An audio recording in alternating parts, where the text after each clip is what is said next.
Comrades, నిజానికి ప్రస్తుతం మతోన్మాదం పరుచుకుపోయి ఉన్నటువంటి సందర్భం. ఈ మతోన్మాదం అనేక ప్రశ్నల్ని మన ముందు సంధిస్తూ ఉన్నది. విప్లవోద్యమంలో ఇంతకుముందు కామ్రేడ్ అనురాధ అన్నట్టు ముస్లిమ్స్ ఉన్నారా, వాళ్ళు ఎందుకుంటారు, మనం విడమర్చి ఎంతమంది ముస్లిమ్సు కమ్యూనిటీ నుంచి వచ్చినటువంటి వాళ్ళు అమరత్వం పొందారో ఈ వేదిక మీద నుంచి చెప్పాల్సినటువంటి అవసరం కూడా మనకు వచ్చింది.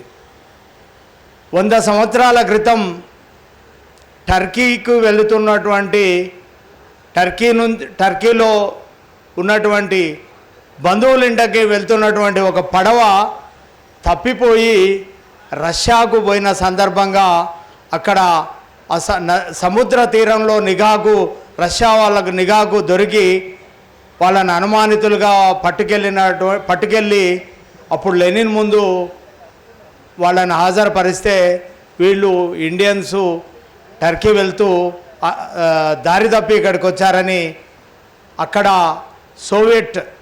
అక్కడి కమ్యూనిస్టు పార్టీని అక్కడి సోవియట్ పరిస్థితుల్ని వాళ్ళకు వివరించిన తర్వాత వాళ్ళు టర్కీ వెళ్ళడం మానేసి ఎర్ర జెండాలు పట్టుకొని ఇండియాకు వచ్చారు. అది ముజఫర్ అహ్మద్ ఈ దేశంలోకి ఎర్ర జెండాలు పట్టుకొని వచ్చిందే ముస్లిమ్స్. మతోన్మాదులకు ఈ చరిత్ర తెలియదు. ఈ చరిత్ర ఇండియాలోకి ఎర్ర జెండాని 100 ఏళ్ల క్రితం పట్టుకొచ్చిందే ముస్లిమ్స్. ఎర్ర జెండా పార్టీలో ముస్లిమ్స్ ఉన్నారా అనే ప్రశ్నను వాళ్ళు ఇక వేయడం మానుకోవాలి.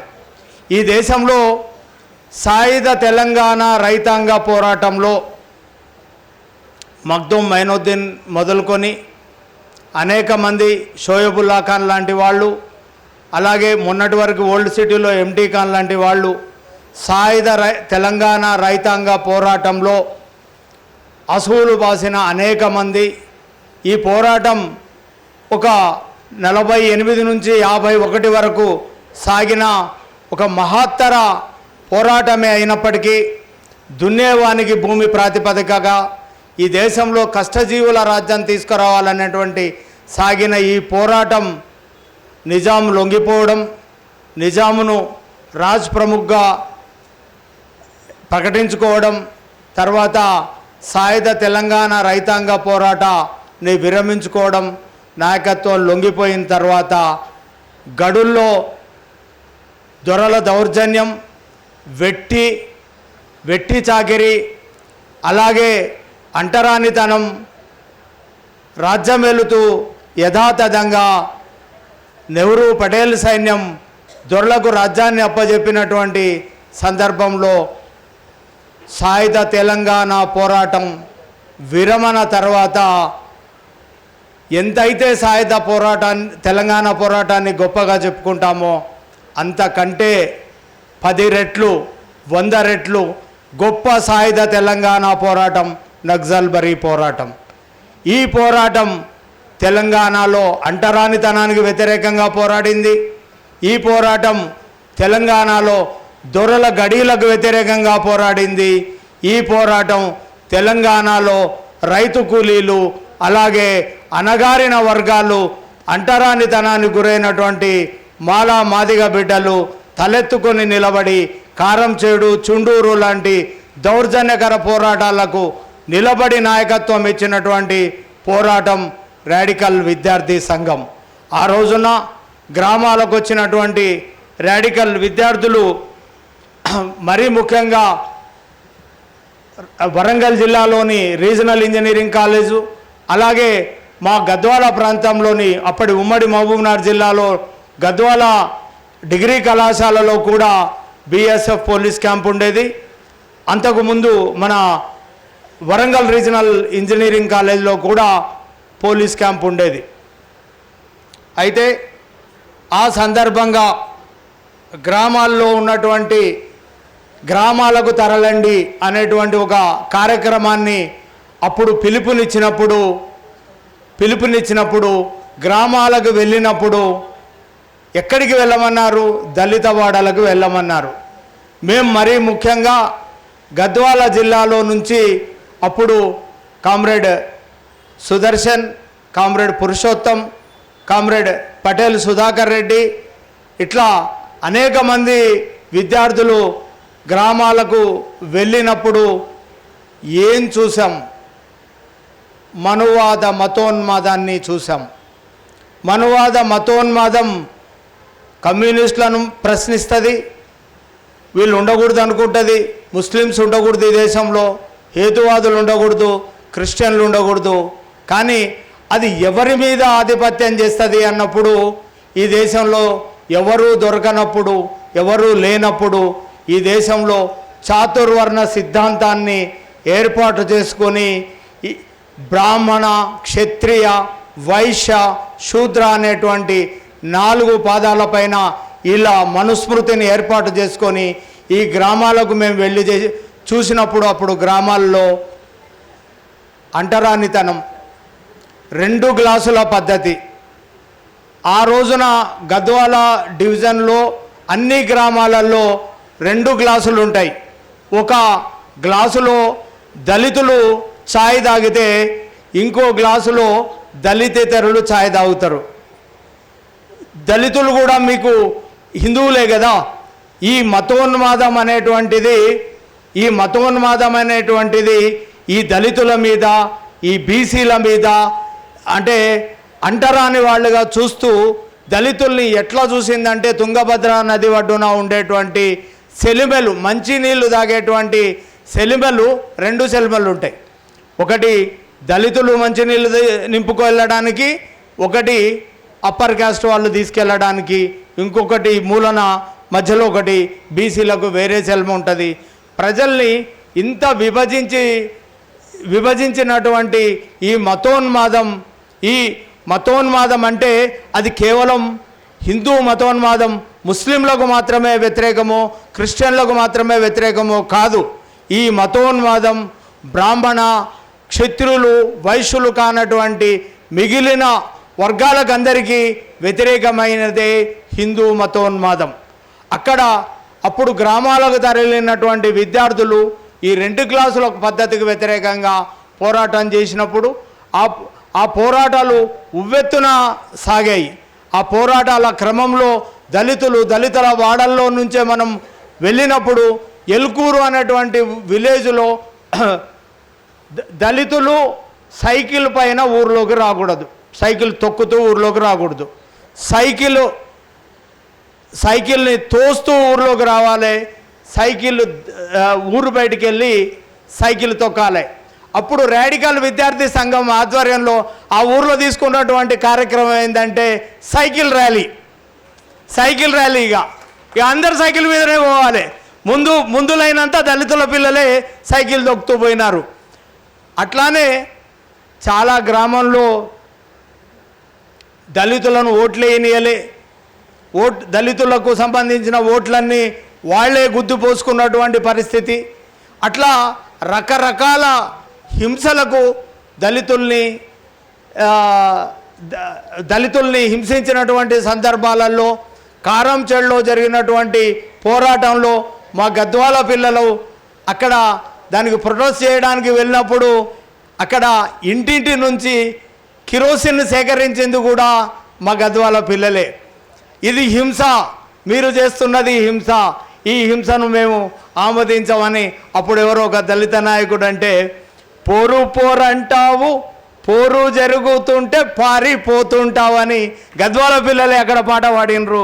అంత అంటే పోరాటం జరగొద్దు, ప్రతిఘటించొద్దు అనేటువంటి ఒక కొత్త నయావాదాన్ని తీసుకొచ్చే వాళ్ళు కూడా అక్కడ, అంటే ఈ పోరాటాలు జరిగిన దగ్గర ఏదో ఒక నామమాత్రంగా ఆ సినిమాకి వెళ్తూ లేకపోతే సమయం దొరికినప్పుడు సంఘీభావం పేరుతోటి కండువాళ్ళు కప్పుకొని వచ్చి మాట్లాడేటోళ్ళు ఉండేటోళ్ళు. నిజానికి ఒక మతోన్మాదానికి వ్యతిరేకంగా, ఒక కులోన్మాదానికి వ్యతిరేకంగా ప్రజలందరినీ కలుపుకొని, ప్రజలందరినీ పోరాటంలో భాగం చేసుకొని ముందుకు తీసుకెళ్ళింది అప్పుడు రాడికల్ విద్యార్థి సంఘం మాత్రమే. ఇది ఆచరణలో కూడా చూపెట్టినాం. ఇక్కడ కులాన్నిలో కాకుండా కట్నం తీసుకోకుండా పెళ్లి చేసుకోవాలని మా గద్వాల కాలేజీలో ఒక ప్రతిజ్ఞ ఉండేది. కులంలో కాకుండా పెళ్లి చేసుకున్న వాళ్ళందరూ చేతులు ఎత్తాలి. చోతెక్కెత్తట్లే చాలా అట్లా మతంలో కాకుండా పెళ్ళిళ్ళు చేసుకున్న వాళ్ళు, కట్నాలు తీసుకోకుండా పెళ్ళిళ్ళు చేసుకున్న వాళ్ళు, ఈ ఆచరణ కట్నాలు తీసుకోకుండా పెళ్ళిళ్ళు చేసుకున్న వాళ్ళు దాదాపు అందరూ ఎత్తుతారు. అట్లా ఈ ఆచరణలోకి తీసుకెళ్ళింది అప్పట్లో రాడికల్ విద్యార్థి సంఘమే. అంటే ఇది మాటలు చెప్పినటువంటి సంఘం కాదు, చేతల్లో చూపెట్టినటువంటి సంఘం. అట్లానే మతం మనుస్మృతి ఎంత ప్రమాదంగా ఉంటుంది. 1848 సంవత్సరంలో బీసీ చైతన్యానికి శూద్రులు అతిశూద్రులు చదువుకోవాలని జ్యోతిబా పూలే సావిత్రిబాయి పూలే పూణేలో పాఠశాలను ఏర్పాటు చేసినప్పుడు మా మనుధర్మశాస్త్రం ప్రకారం మా మనుస్మృతి ప్రకారం శూద్ర బాలికలు ఈ దేశంలో చదువుకోవడానికి వీల్లేదని మతోన్మాదం చెప్పినప్పుడు ఈ మధ్యకాలంలో మొన్న బండి సంజయ్ ఒక నినాదం చెప్పిండు. ఏమని చెప్పిండు? హిందూ బీసీలు వేరే, ముస్లింలను బీసీలలో ఎట్లా చూపెడతారు, ఈ రెండు వేరే కదా అని మాట్లాడాడు. కాదు, ఇద్దరు ఒకటే. ఈ ఇద్దరు కలిసి హిందూ మతోన్మాదానికి వ్యతిరేకంగా పోరాడాలి. ఎందుకు హిందూ మతోన్మాదానికి వ్యతిరేకంగా పోరాడాలంటే 1848లో ఈ శూద్ర అతిశూద్ర మహిళల కోసం సావిత్రిబాయి పూలే పాఠశాల ఏర్పాటు చేసినప్పుడు ఈ బ్రాహ్మణ మతోన్మాదులు ఈ పెత్తందారులంతా ఈ పాఠశాలకు వ్యతిరేకంగా దాడి చేసినారు. ఆ స్కూలు కోసం వాళ్ళ నాన్న అంటే జ్యోతిబా పూలే వాళ్ళ నాన్న గోవిందరావును పిలిచి ఇది ధర్మానికి విరుద్ధం, మీ అబ్బాయి ధర్మానికి విరుద్ధంగా పనిచేస్తున్నాడని చెప్పి ఆయన గ్రామ బహిష్కరణ చేసినప్పుడు దాన్ని తట్టుకోలేని గోవిందరావు గారు వాళ్ళ కొడుకు కోడలతో రాత్రి మాట్లాడినప్పుడు పెద్ద ఘర్షణ జరిగి ఇంట్లో చివరకు తన ఇంట్లో నుంచి జ్యోతిబా పూలేని బయటికి పంపిస్తాడు. జ్యోతిబా పూలేను బయటికి పంపించినప్పుడు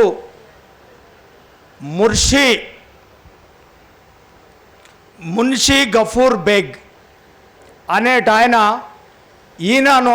ఈయన గురించి మున్షీ గఫూర్ బేగ్ జ్యోతిబా పూలే చదువుకోవడానికి బాగా చురుకైన విద్యార్థిగా ఉన్నప్పుడు వాళ్ళ నాన్న గోవిందరావుకు చెప్పి ఈయనను ఈ గోవిందరావు చేత బడి మాన్పించినప్పుడు మున్షీ బేగే తిరిగి ఆయనను స్కూల్కు పంపించడానికి ఉపయోగపెడతాడు. మళ్ళీ ఈ మున్షీ బేగు ఆ అతిశూద్రుల పాఠశాల బంద్ అయిందని తెలుసుకొని తిరిగి ఆయనే వచ్చి మళ్ళీ ఆ పాఠశాలను ఏర్పాటు చేయాలని చెప్పి ఉస్మాన్ బేగ్ అనేటువంటి ఆయన ముస్లిం దగ్గరికి తీసుకెళ్తే ఆయన అసలు పిల్లలు రావడమే కష్టం ఉంది, బడికి పంపడమే కష్టం ఉంది. జ్యోతిబా పూలే బడి చెప్పడానికి సావిత్రిబాయి పూలే బడి చెప్పడానికి వెళ్తుంటే ఆమె మీద పెండ వేయడం పేడ వేయడం, నువ్వు చెడిపోయినది కాకుండా ఇతర మహిళల్ని చెడగొట్టడానికి నీవు వెళుతున్నావా అంటూ ఈ బ్రాహ్మణవాదులు నిలదీయడం. ఆ సందర్భంలో పిల్లలెవరు ఫీజులు కట్టుకునే పరిస్థితి లేదు. వీళ్ళ దగ్గర ఏదో పాఠశాల నడపడానికి కిరాయి ఇచ్చి స్కూల్ పెట్టుకునే పరిస్థితి లేదు. అప్పుడు ఉస్మాన్ బేగ్ షేక్ ఫాతిమా బేగ్ ఆయన చెల్లెల్ని అప్పజెప్పి ఉచితంగా వాళ్ళ స్కూలునే శూద్రుల బాలికల పాఠశాలకు ఇవ్వడం జరిగింది. ఈ దేశంలో జ్యోతిబా పూలే పాఠశాల నడపడానికి కొనసాగడానికి ఉపయోగపడ్డ కుటుంబం ముస్లింలదే. కాబట్టి ఈ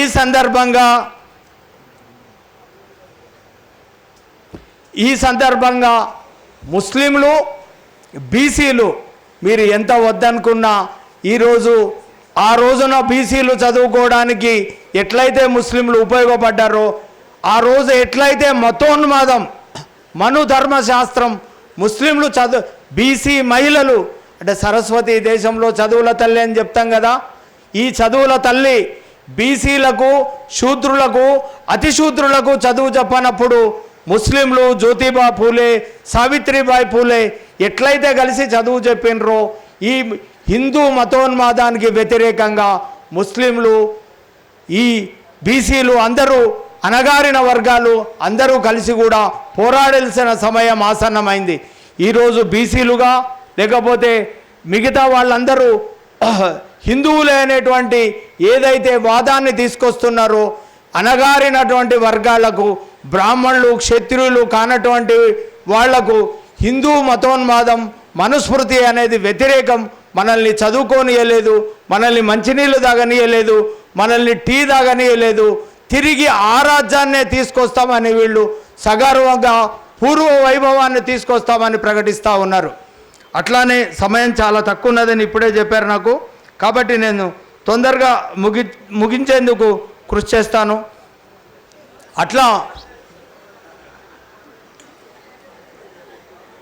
అట్లా ఏబీవీపీ మతోన్మాద ప్రతినిధిగా మన కళాశాలల్లో వచ్చినప్పుడు దానికి వ్యతిరేకంగా పోరాడింది కూడా రాడికల్ విద్యార్థి సంఘమే.